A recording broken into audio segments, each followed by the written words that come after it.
they're smashed already. You don't want it too smashy because, I mean, like you're doing mashed potatoes, because you can't do it over, because then the gluten in the potato will make it like, almost like a paste. So this is what it looks like. Then I'm going to leave that there, and I'm going to go to the meat. And the meat, I don't use ground pork. The reason why I don't use ground pork, A, I don't like it, and number 2, so what is that? this is ground turkey? Yeah, ground turkey. I've always made for more than 15 years. Ground lean turkey. It has less fat, and it won't drain it. It won't be as oily. When I ground this ground meat. Now, the easiest way to do the meat, I do it with a potato masher, because you see, it will give you small, even chunks that cook like that. Instead of hitting it with a knife or something, a spoon, see, you get even small chunks. You got the heat up by, what, 7? I have it on high now, because I want to caramelize the meat. Because when the meat gets caramelized is when meat has the best flavor. And once it starts to turn brown, then I will put it on that medium high. Okay.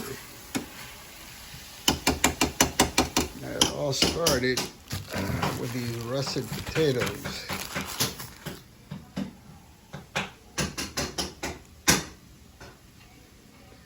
Okay, and then of course we went from there to this. Okay, and we're back to over here. Right here, back to the meat. And now this meat is going to brown. Okay, I'll stop there. Okay, so now the ground turkey is pre-cooked. Now we're going to get like this much. It's like a tablespoon, a little over a tablespoon of sofrito. Actually, I'm going to put it with one of these long spoons. And then mix it up. And just take over there. Mix it like a piece.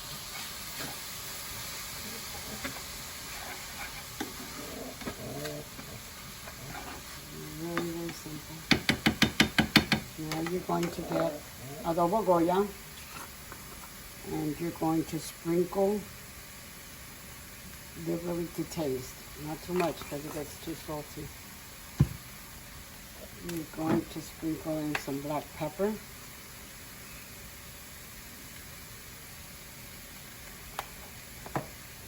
You're going to get 1 pack of the Goya Sazon, the regular Sazon Criollo. Sprinkle it in as well. Put it on medium high now. And then you're going to get 2 packs of the Sazon con culantro and achote. This is for color and for taste.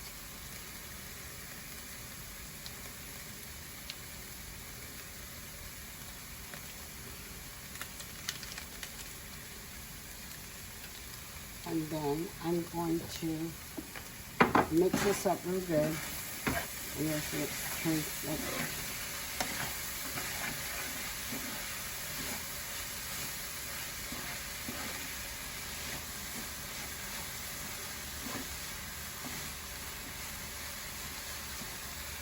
and now we get the olives. And the olives I do a lot. I will admit that sofrito really smells good. That sofrito is awesome. Oh, as soon as it hits the pan, you can smell the garlic. It smells good. And about a heaping teaspoon of the a cooking spoon. Put the olives. I'll put 2 of them because I did a whole pound of meat. You bought it already cut up? Yeah, I buy it already. I didn't know they were Salad sliced mozzarella olives. They're cut. Okay. They're already sliced, which is easier, saves you time, and they're cheaper. And then you saute this.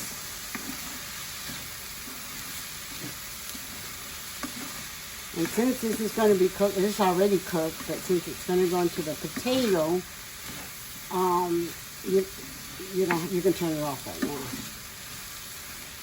Okay, so what did you add in here? I added 1 egg, a large egg, and I beated it slightly. Poured it all over the mashed potato. I got 1 handful of of all-purpose flour. Okay. And what I did is I just sprinkled it in. And now with a dry spoon, I'm just going to mix everything together, the egg and the potato. That's so it's easier to manage, and the eggs make the potatoes bind so you can form a ball. Otherwise, it will be really sticky.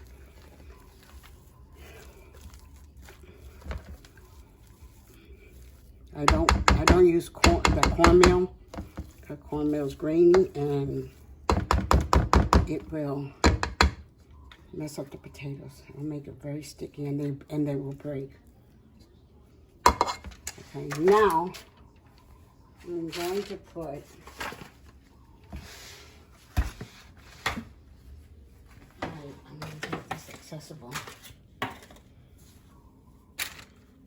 It's almost like an assembly line. You put your potatoes here, and I'll get a small spoon here. And then this is now we're doing the dinner with Papa. I'm going to get a plastic paper plate, and I'm going to put some flour here. And this is just so I can dust my hands every once in a while. So here's the assembly. I'm going to dust both my hands in flour. I'm going to get a teaspoon, a tablespoon of the potatoes. I'm going to put it in here in my hand. And we're going to dust like this. I'm going to use my hands to almost make a pancake.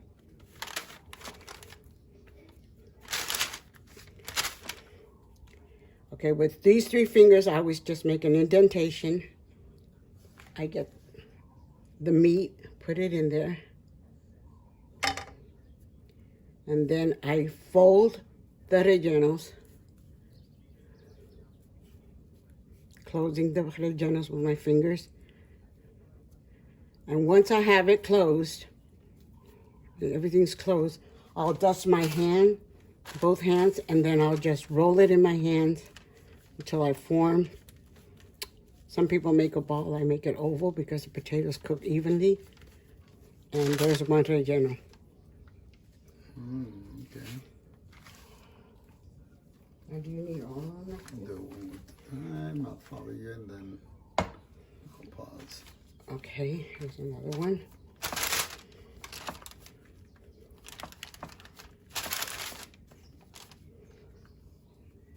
Another potato. Make sure you get some olives in there for them. You can't overfill it with the meat because they're... Yeah, it's like the same thing as in panadilla. Yeah. Then you pinch with your fingers. You can pinch anything that's open. Make sure there's no gaps that are open. Dust your hands and roll it. As you're rolling, you can almost shape it with your hands. Cup it. And there's the other one. Trick to so it won't break on you always is hot pan. Make sure it's scorching hot. Cold oil. Never put the oil in the pan and then heat it up because it will break. Always hot pan, cold oil. And you don't need a lot of oil.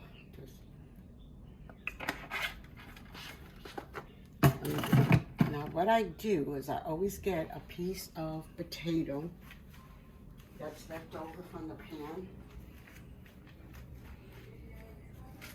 Oh, here's one right here.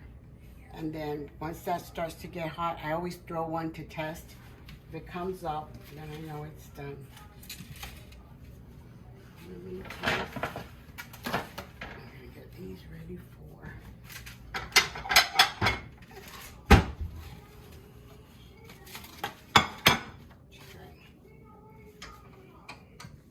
And it's on high. Let that oil get hot. And I'll throw just a piece of potato. It's still down on the bottom, so that means that oil is not hot yet.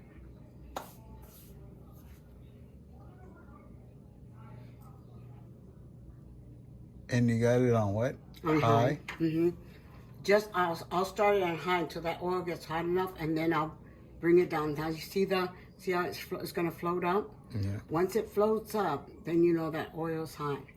Then I will lower it to medium high when I put the potatoes in.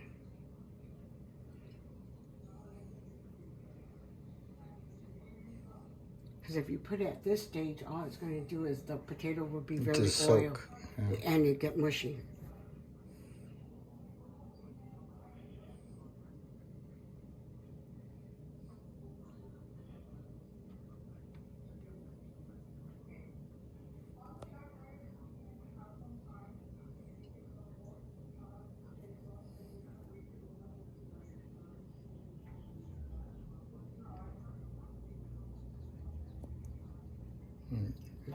It's to brown.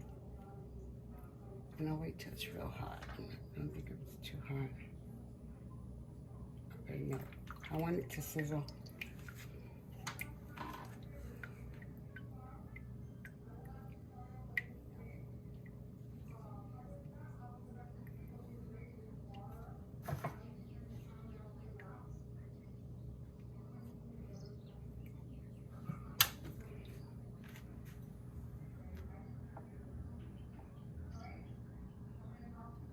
Yeah, it's still not hot.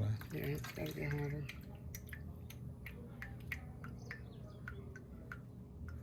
And it's good using a wok too. No, I always put in a wok because because you have to splatter the oil on it. Yeah. And it's safer, and It's the easier. wok gets hotter faster, and it cooks evenly. Okay. Okay, now that you see that little potato there is starting to sizzle. Okay. Okay, now I'm going to stick the relleno in. And see it now? You can hear the sizzle? Mm-hmm. I was going by that little piece. And now you're going to just, with the spoon, you're going to just hit it with some oil. So you can cook that potato. Because you want that both sides to cook before you turn it over. I'm going to take this out so it doesn't look like I did.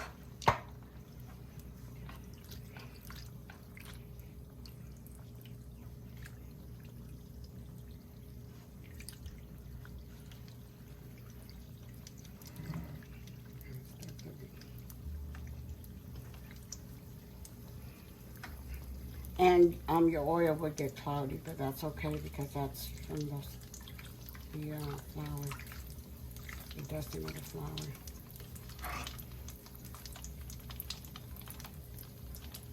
And I always just do one because one would test the oil. Once I see that this is fully cooked, and then I can put more than one in. Right, makes sense. This is almost like a tester.